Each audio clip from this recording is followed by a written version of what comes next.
intentan ocultar.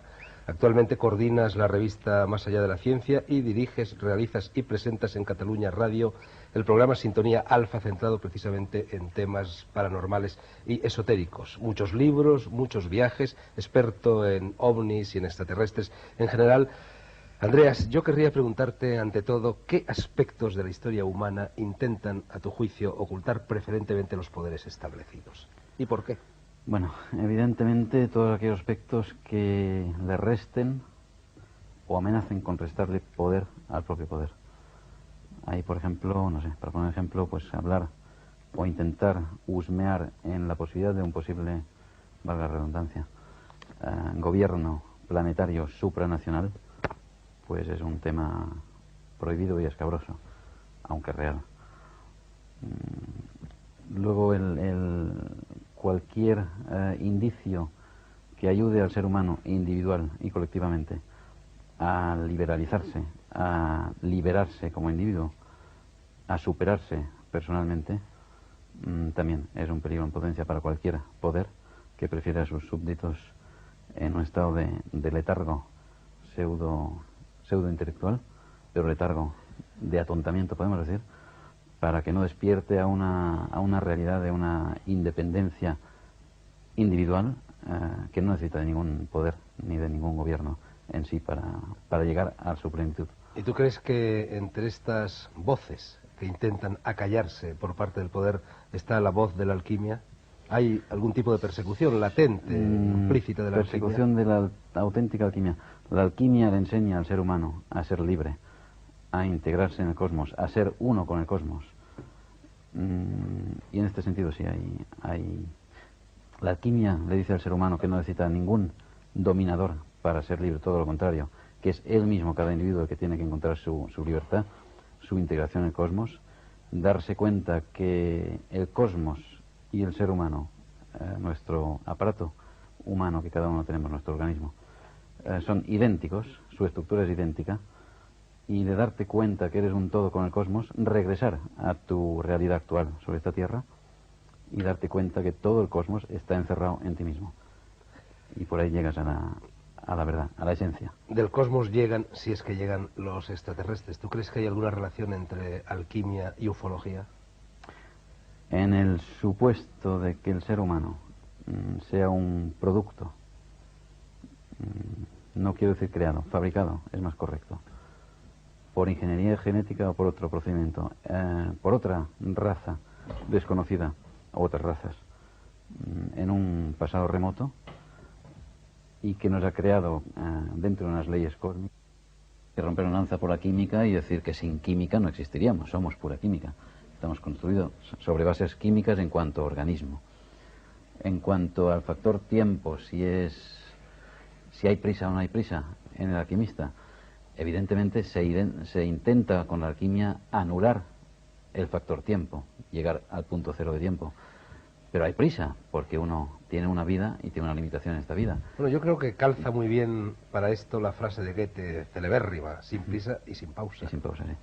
Pero hay un límite de organismo que estamos habitando, que estamos ocupando, y que se va a morir. Y en este plazo tienes que lograr la anulación del tiempo para tu experiencia personal.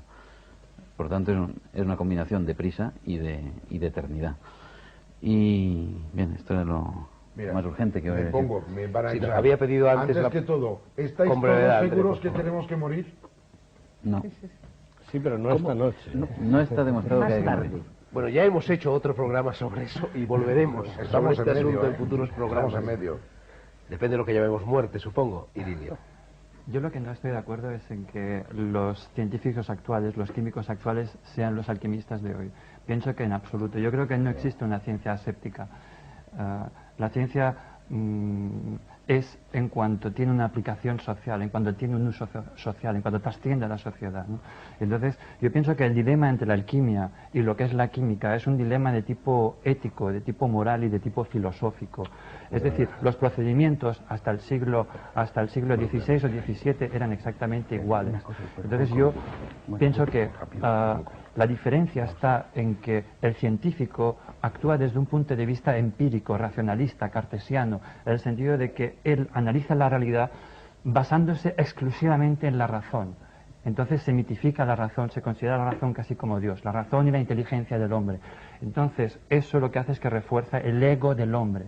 Entonces el hombre, basándose en esta razón, en esa inteligencia que es la más grande del universo, de cualquiera de los seres del universo o del universo conocido, entonces utiliza esa razón para descubrir la naturaleza, para descubrir todos los fenómenos que hay en la naturaleza. Entonces, el punto de vista alquímico es totalmente distinto. No es una aproximación racional, empírica, sino que está basado en otros parámetros. Es un acercamiento basado en la sabiduría interior, más bien en la intuición, mucho más que en la razón. Entonces, eso crea dos puntos de vista de ver la realidad diferentes. Uno, el científico, la ciencia, lo que hace es, digamos, ensalzar el ego del ser humano. La alquimia lo que intenta es destrozar el ego del ser humano. Entonces, la relación del hombre con la naturaleza es distinta. Desde el punto de vista científico, el hombre intenta dominar. Desde el punto de vista de la alquimia, el hombre intenta aprender de la naturaleza, fusionarse con la naturaleza. Y eso es la diferencia entre la química y la alquimia. Esa filosofía de tipo positivista o empírica ha degenerado en la moderna química, que es una aberración, que es un pozo sin salida para la humanidad. Bien, Miguel Ángel Adario se ríe, dice que no con la cabeza. Tenemos que Campillo y volver Andrés a Malví la están muy antigua nerviosos, alquimia. cuchicheando entre ellos. Soy yo y acabaré. Pues venga, dale. Bueno, yo yo te pedí de que viniera porque tengo referencias muy concretas. Tengo un señor fabuloso que se llama Francisco Carbonet y fabrica los mejores aceites esenciales de España. Sé que este señor quiere tener lo mejor, pero utiliza matraces, cosas, etcétera, fabrica detergentes y otras historias. Con lo cual está muy bien de hablar de espíritus, pero vamos a volver a lo que hay, realmente. Esto es para zanjar un poco las historias. Segundo, yo pienso de que es imposible inventar el imposible. ¿Está bien claro? Yo no creo que el hombre fabrique cosas que no hay. Se limita a hacer manifiestas cosas que antes no se veían. Creo que el destino, el deber de cada persona, cada componente de la humanidad es de adelantar en este conocimiento del universo y a lo mejor manifestar este poder increíble del ser humano, que es que a través de su actuación cambia el universo hacia mejor. Y ahí está el planteamiento entre entropía y negentropía. Lo que se opone al fenómeno universal, que es desperdición de orden, etcétera, etcétera, desde el Big Bang, es la entropía, y del otro lado el intento de comprender lo que pasa, reunir de una buena vez y ser negentrópicos. La vida es un acto negentrópico. Los químicos puede ser que fallen, pero ojo, se conocen mucho más alquimistas que químicos. Hay mucho más gente discreta, escondida, y que nadie conocerá nunca, y que se arranca el pellejo en investigar, que alquimistas que dicen chorradas y las publican porque nadie las entiende. Iba a terminar tu Yo Campillo. quisiera decir una cosa, es que lo que tú dices es un tema muy antiguo, de que... Lo que dice Idilio. Sí. Que la razón es una cosa que está disociada de la intuición, y eso a mí, personalmente, es una opinión, me parece totalmente falso. Porque toda investigación científica, si haces de la más horrenda, de esas que te produce a ti escalofríos y te ponen los pelos de punta, pues esa horrenda cosa, si vas a estudiarlo, ves que ha sido una intuición irracional, la que ha llevado a Newton. Al horror racional de Newton llegó por un impulso y una intuición irracional, imposible de explicar racionalmente. Uno de los grandes trabajos actualmente que debías leer porque es su sobre... sabiduría interior la que está No, pero si es actuando que en estoy ese diciendo momento. que es la que funciona para la física, permíteme. No oír. su inteligencia. Te dejo hablar. Lo que te digo es que si leyes la epistemología actual, las grandes discusiones de epistemología actual, entre Popper y los otros, junto a esas chorradas que hay por ahí, te darías cuenta que uno de los grandes problemas que hay es que aparece el elemento irracional como base de todo el saber científico, ese que te produce a ti erudición. Y eso lo reconocemos. Lo que pasa es que tú no reconoces lo otro. Es decir, que si no viene después la razón, nos quedamos en el aire. Y es la mezcla profunda y total de las dos cosas, que integra las dos cosas, lo que tratamos de hacer con errores y sin que nos conozca la gente y sin muchas cosas, los científicos, erróneamente y torpemente, pero hacemos eso. Nosotros, probablemente, pensamos como Epicuro, que decía Lucrecio, hablando de Epicuro, no lo decía Lucrecio, era un poeta que se llama Virgilio, que decía, feliz aquel que puede conocer de las cosas las causas. Y es el conocer de las cosas las causas no para dominar el mundo, sino para ser feliz. Es decir, si un señor tiene un cuchillo para cortar un... Bueno, Campillo, yo no quiero convertirme en contertulio, pero es que has puesto el dedo en una de mis llagas. Yo creo que el pensamiento occidental muere por culpa del principio de causalidad, porque cuando sabemos las causas de un fenómeno, seguimos sin saber nada sobre la esencia de ese fenómeno. Bueno, un momento, hay una cosa que es la siguiente, y hay dos etapas en las cosas. Yo primero quiero conocer las causas de los fenómenos y entonces se me levanta. Después hay gente que es ciega. ¿Yo qué culpa tengo que la gente sea ciega o bizca? Yo conozco las causas de un fenómeno y no se agota nunca. Porque para mí, personalmente, en los trabajos que he hecho, que son minúsculos y ridículos, no he llegado nunca al fondo de las cosas, pero me ha dado una cierta satisfacción saber lo siguiente. El saber científico, para mí, es el equivalente para un ciudadano, el saber, cuando viene el metro, que no se puede andar por el aire. No se sabe más. Pero no digo que eso sea el sumum, digo que eso es un elemento previo y elemental. Y después hay un mundo enorme desconocido, de todo tipo, Dios incluido. Pero no lo niego. Lo que yo digo es que lo científico no está disociado de la intuición absurda y la intuición irracional, que es fundamental. No es una intuición absurda. No, pero irracional. Es la sabiduría interior. No hay sabiduría interior. No hay más sabiduría interior que la que nosotros adquirimos en meditación, si quieres, trascendental. Y eso es un modo de organizarnos, como estamos nosotros hechos. Pero no existe previo, como no existe alguien que nos haya hecho probablemente. Yo lo que no entiendo es la ciencia séptica. La ciencia séptica. Pero oye, que tú no comprendas la ciencia séptica no tiene por qué. Bueno, vamos a ver, Miguel Ángel Horario había pedido la palabra hace ya bastante tiempo. Y Elena, como no te lances, no vas a decir ni pío en todo el programa. No lo entiendes. Yo es que empiezo a estar cada vez más seguro que están... Aquí hay dos programas. Hay un programa sobre la química y otro sobre la alquimia. Y yo ya sí que estoy convencido de que no tienen nada que ver lo uno con lo otro, excepto en su origen. En fin, hay muchas cosas que tienen el origen común y luego se disocian. Muchos matrimonios, por ejemplo. Entonces, al principio los alquimistas los había naturalmente buenos y malos, como científicos, honestos y deshonestos, y quizá persiguiesen lo que ahora persiguen los científicos. Pero una vez que se llegó a Boyle y a otros que empezaron a medir, pues a partir de ella empezó una nueva cosa que es la química y siguió otra cosa que ahora renace al parecer, por lo que estoy viendo aquí, que son otros alquimistas. Pero yo creo que ya no tienen nada que ver. Lo cual no está mal, que haya una alquimia y una química, pero yo lo que quiero puntualizar, por lo menos de momento, es que ya son dos ríos que se han separado, que no convergen, y que no creo que vayan a juntarse. Sí, Andreas. Bueno, yo creo que para centrar un poco esto, o buscar un cauce común, habría que decir que la química se ocupa del organismo del ser humano, de nuestro organismo, es química, y que la alquimia busca la esencia que invade este organismo. Busca la química que el solo ser humano. De acuerdo. Una de las partes de la química. Aplicado al ser humano, quiero decir. Sí. Quizá es un aspecto más especulativo el de la alquimia, intentando a lo mejor pues esconder un poco para volver a ser... Hay las dos alquimias. Hay la alquimia práctica aplicada a purificar el metal o otros elementos, y hay la alquimia de que hablas tú. Sí.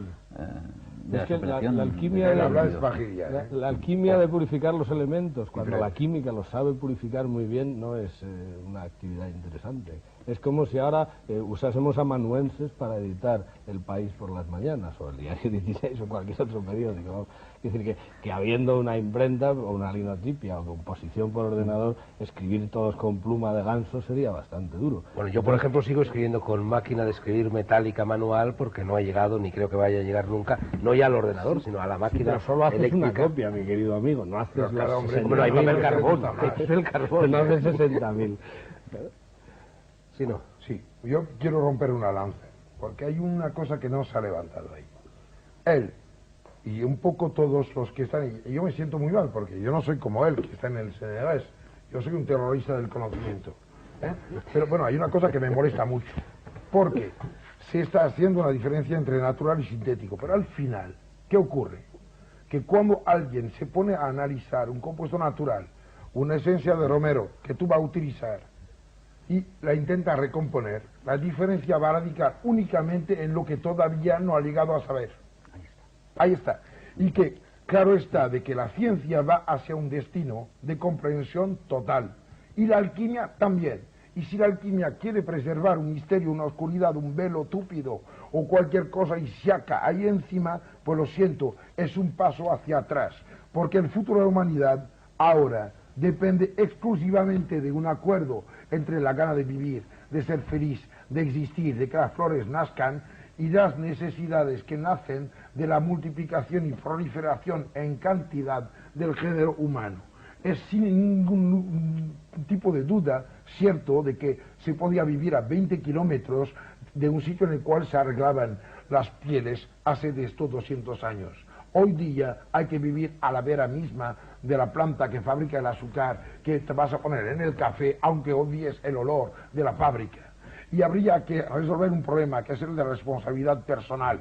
Llevas zapatos que llevan suela de goma, has venido en avión, estamos sentados sobre sillones de Sky y estamos utilizando una serie de materiales que nos implican. Pero no lo digas, que parece cuero. De este mundo. Y nuestro deber es que, siendo responsables, lo llevamos hasta su término absoluto. Si hay antinomía entre la química y la alquimia, y si la alquimia se pierde en intenciones pías, pues lo siento, con todos los años, yo llevo 46, y son 30 dedicados a esto, pues tiro mis libros al fuego y me apunto ahora mismo a un curso para acabar lo que yo no acabé en química. Al fuego secreto, sí. No, en cuanto al fuego secreto, los que saben... que tiras tus libros al porque, fuego oye, secreto. Yo no estoy aquí para desvelar cosas. Esto está bien claro. Ahora, juro que el fuego secreto existe, que además tiene que ver con la segunda ley de la termodinámica, que el problema de que no se puede transmutar cosas porque presupone una movilización de energía enorme es un error. Y el agua seca, Luis Kerbrand. el agua seca, que también era otro de los objetivos de Sí, los alquimistas, totalmente. ¿existe también? Luis Kerbrand, profesor de la Sorbona, investigador, y publicó 2 libros fundamentales que tratan de transmutaciones biológicas de baja energía. La historia empieza hace mucho tiempo en Holanda con Wagner y habría que hablar en serio. Lo he trabajado eso yo y podría hablar de eso, pero es otro tema. Sobre yo quería un poco... Sí, Dilio Lescano quería... Estoy perfectamente de acuerdo con André, que pienso que la vida, digamos, nuestra vida está condicionada por la química y justamente es un problema, porque desde los medicamentos, las medicinas, los insecticidas, los detergentes, los perfumes, todo está condicionado por la química. Lo que pasa es que si miramos la sociedad de hoy como está, como tú bien has definido en esa declaración que has hecho al principio, o ese ataque que le has hecho aquí al profesor, ¿no? No, Entonces, ataque al profesor, bueno, no. me refiero a la Ataque química, en todo a la caso. química, perdón. Le podés llamar Miguel. De todas Miguel. maneras. Entonces, toda nuestra vida está condicionada por la química. Entonces está claro, lo que pasa es que esa química, ¿dónde nos lleva? ¿Hacia dónde vamos? ¿No? Por ejemplo, la utilización de determinadas sustancias en la fabricación de medicamentos, en la fabricación de detergentes, que son contaminantes, altamente contaminantes, todas las catástrofes que existen en el momento, la situación de contaminación, eso es producida por la química, no por una química aséptica de investigadores, sino... Si la gente no compraba el peligroso que pasa. Entonces, lo que yo pienso es que lo que se ha de hacer, en este momento es dar alternativas, hacer cosas que realmente estén dentro de una óptica distinta, dentro de una óptica de no agredir las leyes principales y básicas de la naturaleza, sino realmente intentar hacer productos que estén en armonía con las leyes de la naturaleza. Y eso es para mí la esencia de la alquimia, es respetar las leyes de la naturaleza, no intentar dominarla. Y eso es muy importante, es un espíritu distinto. Os estoy viendo con el rabillo del ojo y estáis absolutamente compinchados. Mira, yo creo que un alquimista tendría que saber todo lo de química y para poder escoger. Y al revés, ¿no? Eso es Y verdad. al revés también, no, pero por favor. todos los químicos buenos que yo conozco son gente muy abierta y todos los alquimistas que vienen en casa y yo cierro las puertas, pues de química ni pizca. Y ahí hay un gran problema, porque no se puede rechazar algo que no se conoce. Nuestro mundo, nuestro tiempo es el de la libertad. Llegamos al tercer milenario. Puñetas, seamos conscientes y un poco responsables. Bueno, probablemente tienes razón al decir que los alquimistas no saben nada de química, pero yo creo que si me pusiera aquí a leer todo este temario Los anteriores sí, pero ahora no. alquímico que tengo aquí delante, seguramente los químicos presentes en la tertulia tampoco sabrían nada de esto y les sonaría chino. ¿Apostamos? Una cosa. Sí. Yo quiero decir una cosa. ¿Cuánto? A ver, lo que quieras. Lo primero escuchamos a Una Campillo. cosa, lo que quiero decir es que yo estoy de acuerdo contigo del modo siguiente. Hay dos modos de abordar los problemas de contaminación y de muerte y de guerra. Una de ellas es suprimiendo el saber, es decir, volviendo antes de la manzana bíblica. Y de la de Newton también. Y de la de Newton. Pero sobre todo la manzana bíblica que nos conduce a Newton. El que publicó sobre el Regulus de Antimonio, ¿eh? Sí, que es un alquimista bueno. Sí. Y después es lo siguiente, el problema del desarme. Yo creo que es muy importante suprimir las armas, pero creo que es más importante aún. Yo creo que es muy importante suprimir las industrias que producen lo de las catástrofes de Bhopal, el transporte de petróleo, todas esas cosas. Soy en contra total. Pero lo que creo es que no arreglaremos la cosa prohibiendo el uso del petróleo, sino dando una moral de respeto a los hombres que no tiene nada que ver con nuestras teorías mecanocuánticas de la química, sino con un concepto de que lo hemos emitido, lo has emitido tú y lo hemos dicho todos prácticamente, que tenemos un problema ante el planeta que no pasa, es gravísimo el problema, y creo que estamos de acuerdo todos. Claro. Estamos cargándonos el planeta donde vivimos, donde sea nuestro origen nos lo estamos cargando. Entonces hay que hacer un esfuerzo enorme para aunar los esfuerzos, para buscar una moral en que seamos responsables del mundo en que vivimos, que somos nosotros, somos nosotros. Hay un movimiento ahora en Europa que es el movimiento de la química dulce, ¿no? Sí, pero yo estoy de acuerdo. Nace en Alemania, nace en un país en donde hay graves problemas. Sí, pero cuando se reúnen van en coche. Ese movimiento se basa en la creación de productos alternativos diferentes para el uso y pero para no el solo consumo. eso, hace falta la no moral. se niega la química, se llama química dulce frente a la química dura, ¿no? A mí me quitas la química y me da igual, porque vivo de la física. Es que la química un no ejemplo de química dura. Una molecular. Un ejemplo de química dura, un detergente, por ejemplo. ¿Cuál? ¿Qué molecular? Un detergente. ¿Cuál? Entonces, ¿Qué por ejemplo, molecular? un detergente está compuesto, por ejemplo... Una, te pido una. Sí, te puedo decir todo lo que lleva un detergente. Te pido. Un detergente No hablemos de química. De enzimas, está compuesto de tensioactivos químicos, está compuesto de toda una serie de sustancias que estás describiendo una mierda, ¿eh? Que son, o sea, que como yo cago, que también tiro esto, ¿eh? Que son nocivas. Y yo te diré una cosa, en el Golfo de Rosas, como llegaron 5 millones de europeos, y que viven ahí durante 3 meses, pues multiplica 5 millones por 2 cagadas y 2 mierdas al día, por 30 días y por 3, y va a tener una contaminación que pasa, y de mucho lo que podría pasar por los jabones que llevan en la maleta. También. Oye, yo creo que yo por defender la alquimia y defender el derecho al conocimiento y el deber de saber, pues no puedo nunca adherir a este tipo de postura. La química dulce no puede ser una postura que diga nos paramos, se acaba el mundo. No, señor. Solo podemos decir que paramos cuando sepamos realmente de qué va. Hay que pagar el precio de la evolución, como se pagó ahí en África donde nació la pequeña Lucy. Iba yo a tocar otro aspecto, pero te dejo la palabra porque tócalo. Ya me callo. Enlazaremos contigo porque iba a decir que una cosa es la química. Como conocimiento, como existencia real, y el químico que investiga o que quiere saber más a base de la química, y otra cosa muy distinta es la aplicación industrial o bélica de productos químicos, que es lo que es dañino, pero no la química ni el químico. O sea, quizá el aspecto más bello de la química, si es que tiene uno, es el conocimiento, ¿no? el ir conociendo cada vez mejor la naturaleza. Mis posturas no son de negar el conocimiento, sino justamente de tener acceso a otro tipo de conocimiento, a un conocimiento en donde realmente sirva para el beneficio de todos los hombres, ¿no? No para una pequeña minoría que utilice este conocimiento. Entonces, yo no rechazo en absoluto el conocimiento, solo digo que el conocimiento racional no es suficiente para una aproximación a la realidad. La realidad absoluta del fenómeno no es suficiente, que es básico, que es fundamental, que los antiguos alquimistas obviamente usaban su razón y usaban los mismos procedimientos técnicos de laboratorio que se usa actualmente, ¿no? O que usaban en la misma época. Pero lo que hay que ver es cambiar, lo que tú decías, cambiar esa moralidad, cambiar esa ética.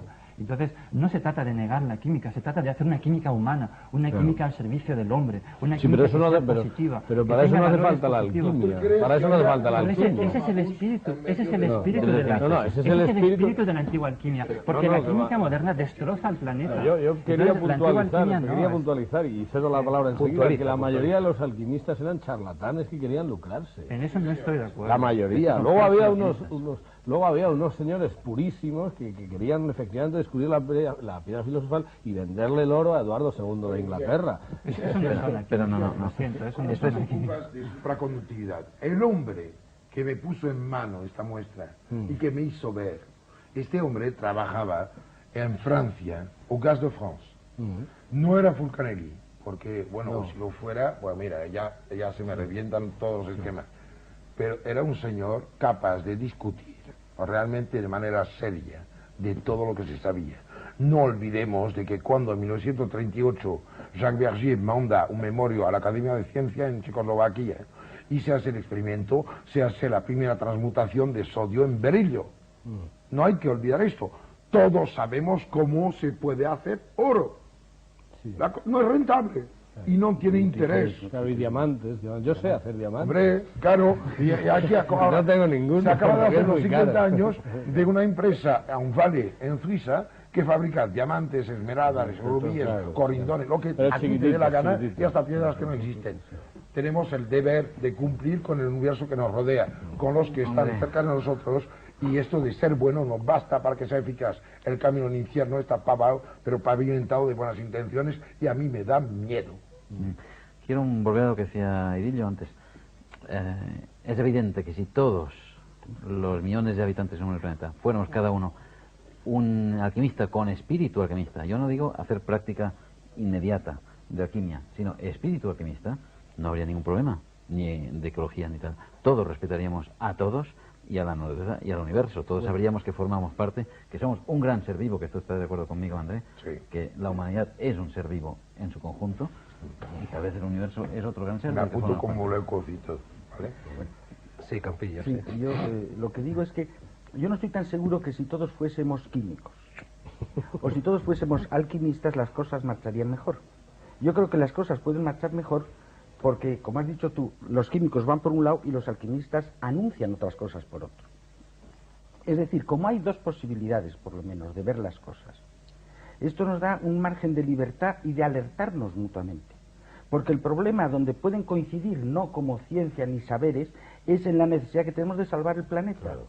Y eso va a exigir, por parte de todos, un llamamiento a una moral muy fuerte, y no solo basándonos ni en la razón razonante, que es la ciencia, ni en la intuición y el sentimiento profundo y el conocer solo, sino que el problema es cómo llegar a respetar el mundo en que vivimos por necesidad, no sé cómo decirlo, de no morir de una manera estúpida. Pero el auténtico alquimista tiene claro que respeta a los demás, que no va a destruir. Bueno, pero el auténtico, tú has definido el auténtico alquimista como aquel que hace eso. Yo puedo decir, el auténtico químico es lo mismo, pero es una definición. La realidad no lo sé.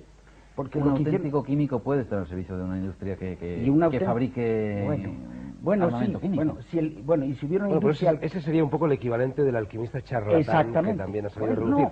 Yo, si me permitís que os corte, quería pasarle la palabra a Elena, que la ha pedido por fin. Para que no pidió nada, porque estaban hablando, he visto que tenía que haber un arte de unión de estos dos puntos de vista, ¿no?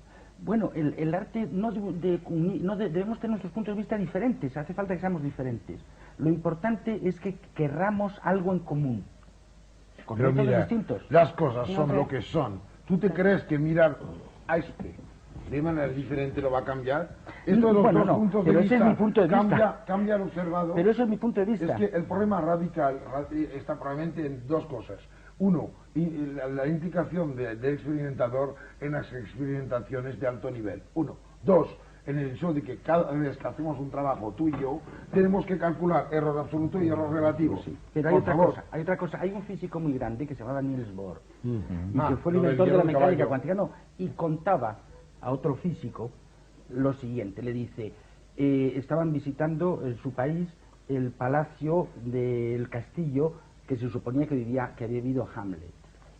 Y entonces dice, es muy curioso que las casas, sabemos todos que están hechas de piedra y no hay más. Es un arquitecto que lo ha elaborado y lo ha hecho. Dice, pero el pensar que incluso un hombre que a lo mejor existió pero en otro sitio, vivió aquí con los pensamientos de Shakespeare, le da a esta casa unas dimensiones que no son fáciles de reducir a la piedra. Y eso, dicho por un individuo bastante materialista, etcétera, etcétera, quiere decir que cualquier cosa que hagamos, si lo hacemos con buen corazón y fuerza y deseo de hacer bien, a lo mejor no hacemos mucho daño. Pero muchas veces, queriendo hacer bien, si nos obcecamos, hacemos mal, porque decía Pascal que nunca se hace el mal con tanta fuerza cuando se cree que se hace el bien. Te voy a hacer un regalo, ya que has hablado de Niels Bohr. ¿Conocéis la historia de la visita de Einstein a Niels Bohr? No, pero puedes contar un Te la chiste voy a sobre contar. Einstein. Es que es totalmente... Ah, sí, pues intercambiamos. Mira, va Einstein a ver Niels Bohr. Niels Bohr, hay que aclarar de Sí, que que la eso- inclinación que tuvo fue en un barco remando, ¿eh? Bien. Pero, y al llegar ve un hierro de caballo, ¿no? Clavado en la pared.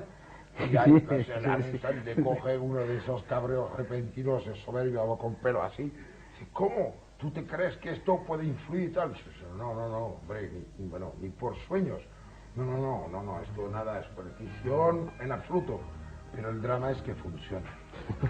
Queda quizá el tiempo justo para escuchar el chiste sobre Einstein. No, es que iba a decir una cosa parecida a esta, que la pregunta que, bueno, no tiene interés lo del chiste de Einstein, pero es que siempre se pone a Einstein como el hombre que sabía todo. Y no, sabía muy poco. Él le preguntaron una vez, en Francia, un filósofo francés le dijo, usted cuando tiene una idea importante, ¿dónde la anota? En un cuadernito, en un papel, y él dijo, uy, mire usted, es tan raro tener ideas importantes que no se me olvida. Una de las últimas declaraciones de Einstein fue que él subió a la zona más importante